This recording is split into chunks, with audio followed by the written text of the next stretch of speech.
Welcome back to Fashion here. So today I'm going to be doing my preview for this weekend's 2025 Belgian Grand Prix. So as always, first taking a look at your circuit layout. So Circuit Spa-Francorchamps, one of many F1 fans' favorite tracks on the calendar. And for the layout of the track, really Sector 1 starts with Turn 1 La Source, and then basically that short, almost hairpin like corner, then follows up with the rundown to Eau Rouge, Radion, and the Camel Straight. A very, very famous complex of corners in Formula One, of course, culminating in that braking zone at Le Combe for turns 5, 6, and 7. Then you get to turns 8, 9, and 10. 10 and 11 basically being Pouan. The rest of Sector 2, again, not a whole lot of following there. A lot of really high-speed corners, and this is where you need the downforce around a lap of the Circuit Spa-Francorchamps. Sector 3, again, a lot of straights, not a whole lot of corners here. You have basically a Blanchiment, and that leads up to the bus stop chicane, turns 18 and 19. In terms of DRS zones, you have two, one down the main straight and one along the Camel straight as well. Let's see, why is this not working? There we go. Is this better? Okay, there we go. So in terms of circuit stats, 7.004 kilometers is the length of the lap, and we're expected to have 44 laps on Sunday, although looking at the weather forecast and looking at recent history with this track and rainy weather, I'm not sure how many laps we're going to have this weekend. The race lap record is a 1:44.701 set by Sergio Perez in 2024. The average speed of that lap is 237 kilometers an hour, which ranks 5th of the 24 tracks on this year's calendar. Downforce rating from 0, low downforce, to 1, high downforce, is calculated at 0.16. So again, towards the lower end, but you still need more downforce than Monza because of all those high downforce, high-speed corners in Sector 2. And drivers will be going at full throttle for 75% of the lap. Like what I mentioned before, corner tendency is fast, so the track has more fast corners, a lot more front-limited circuit is the expectation for this weekend. So protecting the front tires is going to be pretty important to maximizing your lap time around this track. But that being said, rear tires are also pretty important in terms of maintaining track position.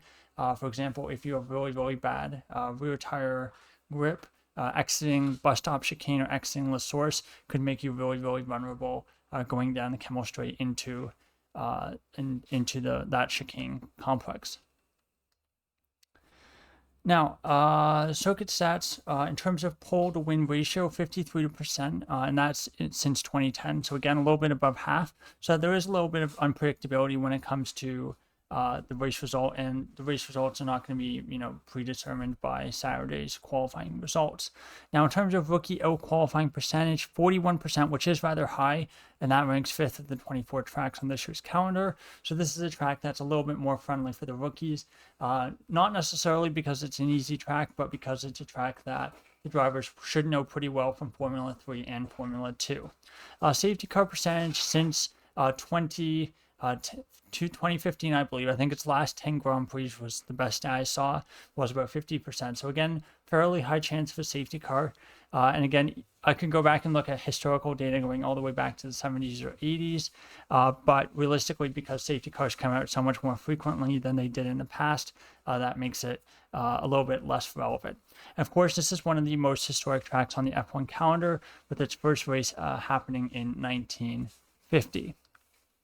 Now, tires for this weekend, a bit of an odd mix. We have basically a step difference, basically a gap between the tire range tires this weekend. The first time apparently that's happened since Australia 2022, so a bit of a long gap. This is something that we saw quite a lot of in 2017, 2018, I want to say. But soft tires this weekend will be the soft C4, medium C3, and then the hard C1. So that extra step to the hard tire means it's going to have a lot less grip, a lot less pace, but will be a lot more durable than the medium or the soft this weekend.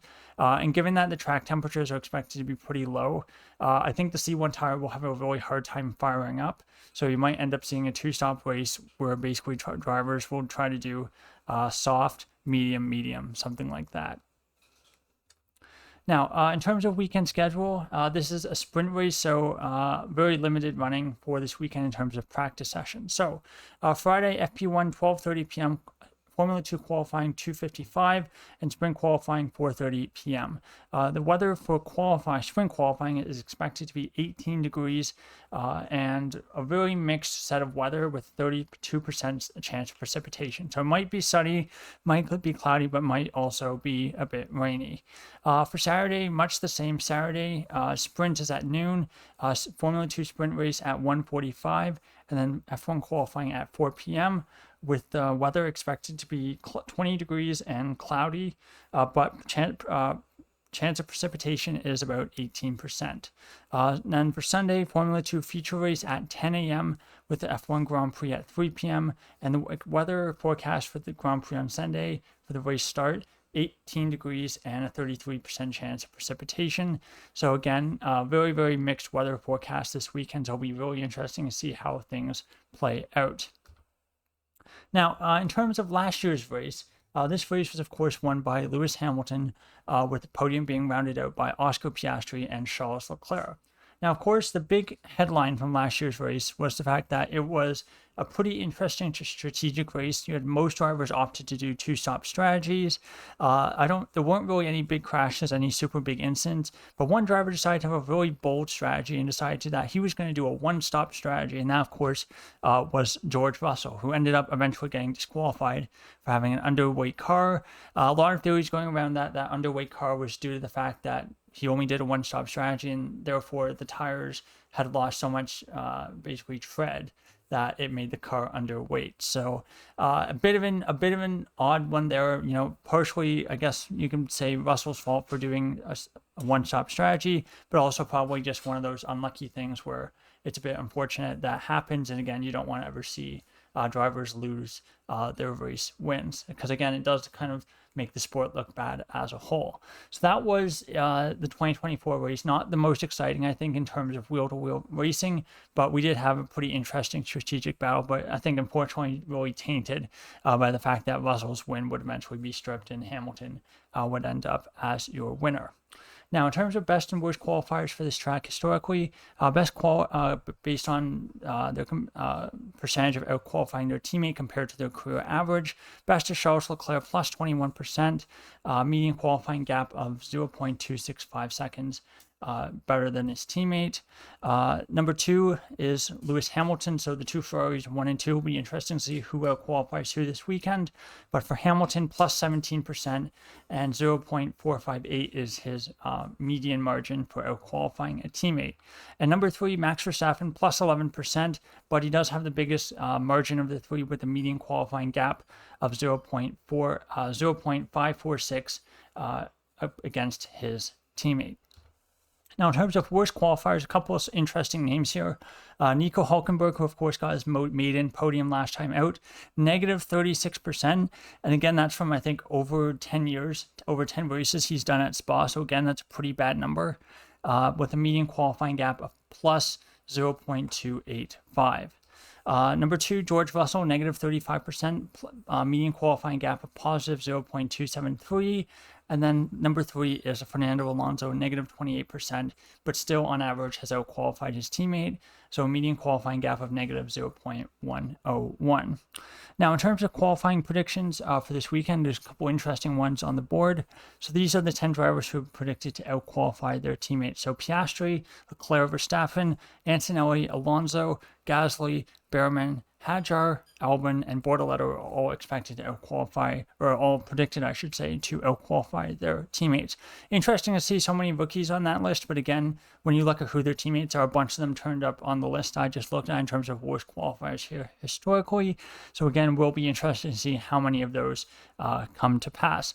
In terms of just wild numbers, I would say the Verstappen 9/10 one does seem a bit wild, but again, it'll be interesting to see how that goes. Tsunoda's not been great at Spa historically, and this is one of Verstappen's best tracks, so not, I guess, from Tsunoda's perspective, that's a match made in hell, not made in heaven.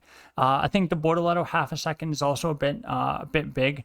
Probably going to be a bit smaller, but again, you have to remember this is the longest lap on the F1 calendar, so the gaps in qualifying do tend to be a little bit bigger than you see at your average track where the lap time is about 1:30. Now, in terms of predictions for this weekend, I think it's going to be pretty tricky.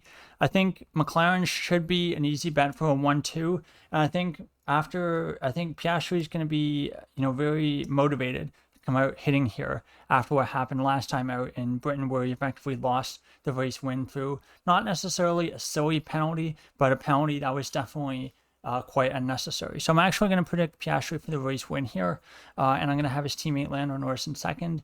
Of course, the weather could completely throw a wrench in things and make it very, very difficult to predict what's going to happen. But assuming it's a dry race, low temperatures, I think the Mercedes should be pretty handy here. And assuming George Russell doesn't do any crazy strategy decisions, I think he should be able to hold on for a podium. I think Verstappen will also be a good outside threat for the podium, depending on what kind of shape the Red Bull car is in. This is a track that he's done phenomenally well at historically. He's very, very good here. I think, to be honest, he could have challenged for the race win last time out at the British Grand Prix, but just unfortunately, the setup that worked really well in dry conditions was pretty horrendous in wet conditions. So it'll be interesting to see if any teams make those kinds of have to make that kind of compromise this weekend. Have a dry setup on qualifying on Saturday, and if it ends up raining, if we see any teams like fall massively back or any teams that rise massively up the order come race day. Should be a pretty good one. I think unfortunately for me, I'm going to be traveling this weekend. Actually, I'm going to be traveling for like next 6 days or so. So almost certainly no reviews from me for both Sprint and Grand Prix. Power rankings is a maybe. It's easier for me to do. I just need to write down the names in my book and just say what the order is for my power rankings. So that one I might be able to do. But yeah, probably not. I think instead for content this weekend, I'm going to be doing my 2026 F1 grid prediction. So anyway, thank you so much for watching my preview for the 2025 Belgian Grand Prix. I think it'll be a good one, and we'll see how it goes. So thank you so much for watching, and goodbye.